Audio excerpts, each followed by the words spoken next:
নমস্কার বন্ধুরা। আজকের যে ঘটনাটা তোমাদের শোনাবো, আমি নিজে যেমন ভয় পেয়েছি, আমার মনে হয় তোমাদেরও শোনার পর অন্যথা হবে না। যেসব শ্রোতা বন্ধুরা আমাদের চ্যানেলটিকে এত ভালোবেসে নিজের করে নিয়েছো, তোমাদের জন্য টিম ভূত ভিশনের পক্ষ থেকে অসংখ্য ধন্যবাদ। অনেকের থেকে চ্যানেলের জন্য শুভকামনার বার্তা পাচ্ছি। তোমাদের এরকম একটা সহযোগিতার জন্য আমাদের ছোট্ট চ্যানেলটিকে ধীরে ধীরে এগিয়ে নিয়ে যাওয়ার জন্য আবারও ধন্যবাদ। গত 2 সপ্তাহ ধরে বহু জায়গা থেকে অনেকে ঘটনা পাঠিয়েছো। সবার পাঠানো ঘটনা পড়ে শোনানো হয়নি। চেষ্টা করব আগামীতে তোমাদের পাঠানো সেই সব রোমাঞ্চকর ঘটনাগুলো আমাদের ভূতভিশন চ্যানেলে পড়ে শোনানোর। আজকের যে ঘটনাটি তোমাদের শোনাতে চলেছি, সেটি আমাদের চ্যানেলের আরেকটি রোমাঞ্চকর ঘটনা, বিশ্বনাথপুরের মাছখেকো ভূতের ঘটনা প্রেরক সুজাতা বিশ্বাসের পাঠানো। সুজাতার পাঠানো বিশ্বনাথপুরের মাছখেকো ভূতের ঘটনাটি খুব ভালো সংখ্যক শ্রোতা শুনেছেন, যার কারণে আমরা টিম ভূতভিশন সুজাতার সাথে যোগাযোগ করে আরও একটি ঘটনা শোনানোর আবেদন করি, তাতে সুজাতা আমাদের তার ও তার বাবার সাথে ঘটা একটা অদ্ভুত অস্বাভাবিক ঘটনার কথা জানায়। যে ঘটনার বিস্তারিতই আজ তোমাদের শোনাতে চলেছি। তো বন্ধুরা, আর কথা না বাড়িয়ে ঘটনাটি শুরু করছি। শ্রোতা বন্ধুদের কাছে অনুরোধ, ঘটনাটি শুরু থেকে শেষ পর্যন্ত শোনার জন্য। ভূতভিশনের ঘটনা পাঠক আমি শুভ শুরু করছি আজকে রোমাঞ্চকর 15 নম্বর এপিসোড, নিশিরাতের ছায়াভূত।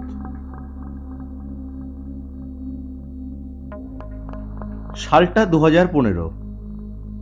মুর্শিদাবাদের Gangapada memorial institute of DElEd কলেজে সদ্য ভর্তি হয়েছি। ওখানকারই স্থানীয় কলেজেরই হোস্টেলে থেকে কলেজে যাতায়াত করতে হতো। আমার বাড়ি দক্ষিণ দিনাজপুর জেলার বিশ্বনাথপুর গ্রামে। বাড়িতে মা, বাবা আর আমার ছোট বোন থাকতো তখন। আমি মুর্শিদাবাদে প্রথম বাড়ি ছেড়ে থাকছিলাম। প্রথম 3 মাস মুর্শিদাবাদে থাকার পর বাবা আমাকে বাড়ি নিয়ে যাওয়ার জন্য হোস্টেলে আসে। হোস্টেল থেকে বাড়ি যাওয়ার ট্রেন বিকেলের দিকে ছিল। বাবা আর আমি মুর্শিদাবাদের সাগরপাড়া থেকে বাসে খাগড়াঘাট ও খাগড়াঘাট থেকে ট্রেনে করে মালদা স্টেশন পর্যন্ত আসি। সেখান থেকে বোলেরো করে বাড়ির কাছে বাস স্ট্যান্ড দৌলতপুরে নামার কথা বলে দৌলতপুরেরই বাবার এক বন্ধু। মালদা স্টেশনে থাকতেই বাবা তার বন্ধুকে ফোন করে, কারণ মালদা থেকে বাড়ি ফিরতে অনেকটা রাত হয়ে যেত। সন্ধ্যার পরে যাতায়াতের জন্য কোনো যানবাহন বাস স্টপ থেকে আমাদের গ্রামের দিকে আর চলত না। তাই যেহেতু ফিরতে অনেকটা রাত হতো, তাই বাবা তার বন্ধুকে ফোন করে যাতে বাড়ি যাওয়ার জন্য কোনো একটা ব্যবস্থা সে করে রাখে। বাবার ফোন পেয়ে কাকুটি বাবাকে তার মোটরসাইকেলটি নিয়ে বাড়ি যাওয়ার কথা বলে। যথারীতি মালদা রথবাড়ি থেকে বোলেরো করে দৌলতপুর স্ট্যান্ডে নামা হয়। ঘড়িতে তখন রাত 10:30 বাজে। বাবা তার বন্ধুটির মোটরসাইকেলটি নিয়ে দৌলতপুরের পেছনের গ্রামের ভেতরের রাস্তা দিয়ে বাড়ি যাওয়ার জন্য যেতে শুরু করে। আমার পিঠে একটা ব্যাগ আর ডান হাতে একটা ব্যাগ ছিল। দৌলতপুর থেকে নছুয়াপাড়া হয়ে ভোলাডাঙ্গা, ভোলাডাঙ্গা থেকে ঘুঘুডাঙ্গা হয়ে বোকরাডাঙ্গি, তারপর আগাপাড়ার ডিএলএড কলেজ হয়ে আমাদের বিশ্বনাথপুর গ্রামের রাস্তা। গোটা রাস্তায় মোটামুটি বাইক চালানোর জন্য ভালোই, সব ঠিকঠাকই যাচ্ছিল। যখন বাবা আর আমি আগাপাড়ার ডিএলএড কলেজের কাছে আসি, সেখানকার এক ব্রিজের একটু আগে একটা বটগাছ ছিল। সেই বটগাছের কাছে আসতেই বাবা আমাকে বলে, কিরে, নড়ছিস কেন? ঠিক করে বস। বাবাকে আমি বলি, কই, নড়ছি না তো, ঠিকভাবে তো বসে আছি। কথা শেষ না হতেই বাবা বলে,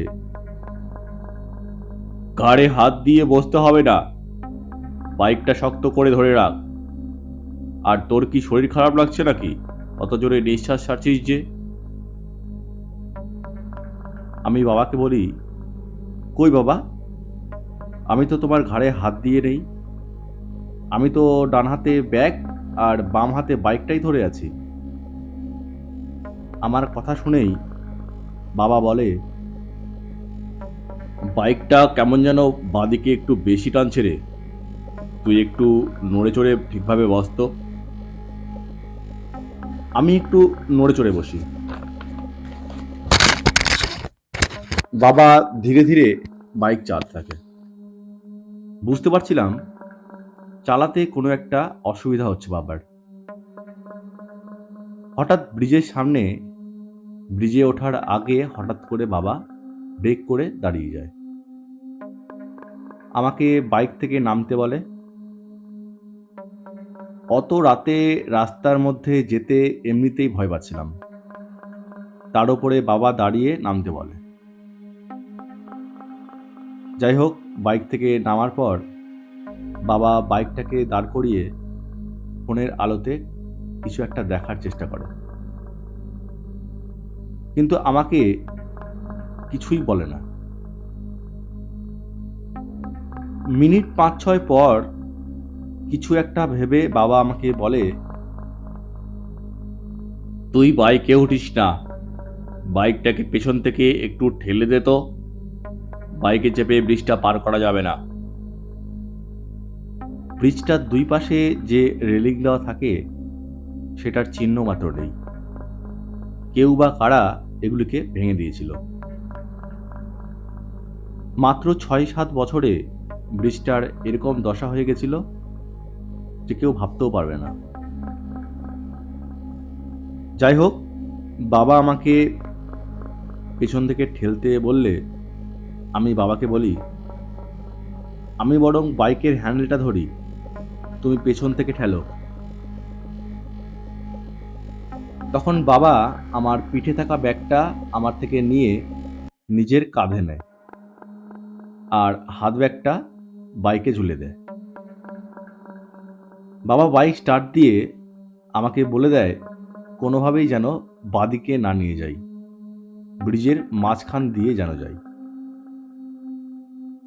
এভাবে বাবা পেছন থেকে ঠেলে আর আমি একটু একটু করে স্পিড দিয়ে দুজনে হেঁটে ব্রিজটা পার হই।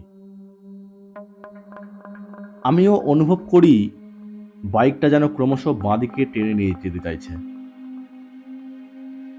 ঠিক যখনই ব্রিজটা পার হই, অস্বাভাবিকভাবে যেন মনে হচ্ছিল কোনো সমস্যা নেই বাইকটিতে, আর দিব্যি ফ্রিভাবে চলছে।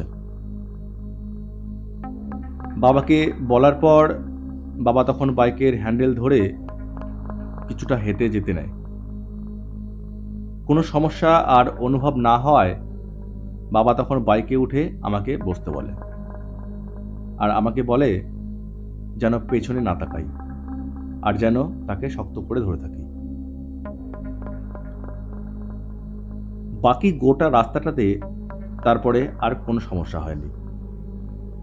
বাড়ি এসেই বাবাকে অনেকবার জিজ্ঞেস করেছিলাম যে হঠাৎ করে ওরকমভাবে দাঁড়িয়ে বাইক ঠেলে কেন ব্রিজটা পার হতে বলেছিল, আর কেনই বা ওরকম বলেছিল ঘাড়ে হাত না রাখতে, যেখানে আমি বাবার ঘাড়ে হাতই দেইনি একবারের জন্যও। কিন্তু সেদিন রাতে বাবা কোনো মতেই আমাদের কোনো কিছু বলতে রাজি হয় না। পরের দিন সকালে আমরা সবাই ঘুম থেকে উঠে যখন একসাথে হই, বাবা আমাকে বলে কাল কি হয়েছিল সেই ঘটনাটা। বাবা তখন আমাদের সকলকে বলে, যখন আগাপাড়ার ওই বটগাছটার কাছে পৌঁছেছিলাম, ব্রিজের সামনাসামনি কালো ধরনের কিছু একটাকে লক্ষ্য করি। সেটা দেখার পর মোটরসাইকেলের গতি কমিয়ে এনেছিলাম। সেই কালো মতো জিনিসটার কাছাকাছি আসতেই লক্ষ্য করি সেটা ধোয়ার মতো একটা কিছু। হঠাৎ মনে হয়েছিল আমার ঘাড়ে কেউ যেন হাত রাখলো আর জোরে জোরে দম ফেলছিল আমার ঘাড়ে। বেগতিক বুঝতে পারলে ঠিক করি হেঁটে ব্রিজটা পার হতে হবে। বাইকের সামনের চাকা বারবার বাঁদিকে টেনে ধরছিল কোনো অশরীরীর। বাইকে চেপে যদি পার হতাম, হয়তো খালের মধ্যে টেনে ফেলে দিত আমাদের দুজনকে। ঠিক যখন ব্রিজটা পার হই, আবার আগের মতো স্বাভাবিক হয় মোটরসাইকেল। রাতের ওই ছায়ার মতো ভূতটা আমাকে বলেছিল, আজকের মতো বেঁচে গেলি। এই বলেই যে খালটা উত্তর দিকে চলে গেছে, সেদিকেই যেন হাওয়ার মতো উড়ে যায়। এই ঘটনা শোনার পর আমি ভয়ে কাঁপতে থাকি। বাবাকে বলি, এত কিছু ঘটনা ঘটেছিল আর তুমি আমাকে বলনি? বাবা আমাকে জিজ্ঞেস করে, তুই কি কিছুই বুঝতে পারিসনি বা কিছুই দেখিসনি ব্রিজে ওঠার আগে? আমি সত্যিই কিছু বুঝতে পারিনি, তবে বাইকের হ্যান্ডেলটা যে বারবার বাঁদিকে খুব জোরে টেনে ধরছিল কিছু একটা, সেটা বুঝতে পারছিলাম। কিন্তু এরকম ঘটনা যে ঘটে চলছিল আমি ভাবতেও পারিনি। গত 6 মাস মতো আগে দিনের বেলায় একজন সিভিক ভলেন্টিয়ার ওই ব্রিজের কাছে অজ্ঞান হয়ে পড়ে থাকে। পরে স্থানীয় কিছু মানুষ তাকে ধরে সুস্থ করে তোলে। হঠাৎ কিভাবে অজ্ঞান হয় সে কথা জিজ্ঞেস করলে কোনো রকম উত্তর দিতে চায়নি সেই সিভিক ভলেন্টিয়ার। তবে সে যে কিছু দেখে ভয় পেয়ে অজ্ঞান হয়েছিল সেটা তার অঙ্গভঙ্গিতেই বুঝতে পারা যায়। আজকের ঘটনাটি এটুকুই। যদি ঘটনাটি ভালো লাগে চ্যানেলে পড়ে শুনিও। ভূতভীষণ চ্যানেলের প্রতিটি টিম মেম্বারকে আমার তরফ থেকে শুভেচ্ছা ও শুভকামনা রইল। খুব তাড়াতাড়ি যাতে চ্যানেলে সাবস্ক্রাইবার সংখ্যা 500 পূরণ হয়। আর আমরা তো সাথে আছি, আরও বড় হোক আমাদের ভূতভীষণ পরিবার।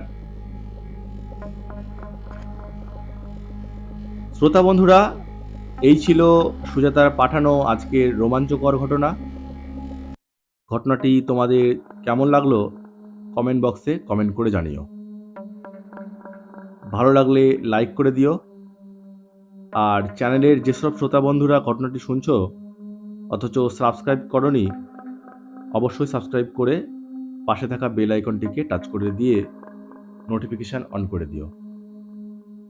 আর চ্যানেলের লিঙ্কটা তোমাদের পরিচিত সকলকে বেশি করে শেয়ার করে দিও, যাতে আরও বেশি সংখ্যক মানুষ আমাদের ভূতভীষণ পরিবারে যুক্ত হতে পারে। তো বন্ধুরা, তোমাদের সাথেও যদি এরকম কোনো অস্বাভাবিক ঘটনা ঘটে থাকে বা তোমরা এই ঘটনাগুলো এরকম জেনে থাকো, তাহলে আমাদের অবশ্যই লিখে পাঠিও। তোমাদের সেই সব ঘটনাগুলো আমাদের চ্যানেলে আমরা পড়ে শোনাব। তোমাদের সেই সব ঘটনা স্ক্রিনে দেওয়া ইমেল আইডিতে লিখে পাঠাতে পারো। আমাদের ভূতভীষণ চ্যানেলের ইমেল আইডি হলো bhutbhishonstory@gmail.com। এছাড়া আমাদের ইনস্টাগ্রাম আইডিতে যোগাযোগ করতে পারো। আমাদের ইনস্টাগ্রাম আইডি হলো অমৃতা সরকার 4540, অথবা তোমরা আমাকেও লিখে পাঠাতে পারো। আমার ইনস্টাগ্রাম আইডি হলো শুভ1694। তোমরা যে কোনো একটিতে লিখে পাঠাতে পারো, বা আমাদের সঙ্গে যোগাযোগ করে আমাদেরকে কলে জানাতে পারো ঘটনাটি। আমরা পরে বিস্তারিতভাবে লিখে সেটাকে পড়ে শোনাবো। তো আজকের মতো এটুকুই। ফিরে আসবো আগামী শনিবার আবারও একটি রোমাঞ্চকর ঘটনা নিয়ে তোমাদের প্রিয় ভূতভীষণ চ্যানেলে। ততক্ষণ পর্যন্ত সবাই ভালো থেকো, সুস্থ থেকো, শুভরাত্রি।